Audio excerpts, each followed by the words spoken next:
वफाकी हुकूमत ने 15 रोज़ बाद लापता शायर और सहाफ़ी अहमद फरहाद की गिरफ्तारी इस्लामाबाद हाई कोर्ट में ज़ाहिर कर दी। अटॉर्नी जनरल ने थाना धीरकोट आज़ाद कश्मीर की रिपोर्ट अदालत में पेश कर दी।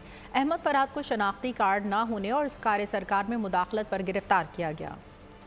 हुकूमत ने 15 रोज बाद लापता शायर और सहाफ़ी अहमद फरहाद की गिरफ्तारी इस्लामाबाद हाई कोर्ट में जाहिर कर दी। थाना धीरकोट आज़ाद कश्मीर की रिपोर्ट भी सामने आ गई। अहमद फरहाद की बाजियाबी से मुतालिक केस की समाअत इस्लामाबाद हाई कोर्ट में हुई। अटॉर्नी जनरल ने अदालत को बताया अहमद फरहाद गिरफ्तार और पुलिस कस्टडी में है। रिपोर्ट के मुताबिक अहमद फरहाद को APC 186 के तहत गिरफ्तार किया गया। FIR के मुताबिक अहमद फरहाद सुबह 7 बजे आज़ाद कश्मीर में दाखिल हो रहे थे। दौरान चेकिंग अहमद फरहाद शनाख्ती कार्ड नहीं दिखा सके। कार्य सरकार में मुदाखलत के जुर्म में गिरफ्तार किया गया। अदालत ने वजीर कानून को मुखातिब करके कहा, आपके आने से मसला हल हो गया, किसी की एजेंसियों से कोई लड़ाई नहीं। जस्टिस मोहसिन अख्तर क़यानी ने रिमार्क्स दिए, कानून के दायरे में रहने की बात है। जराए का कहना है अहमद फरहाद एक और मुकदमे में मतलूब हैं, इसलिए उनको मुजफ्फराबाद पुलिस के हवाले कर दिया गया है।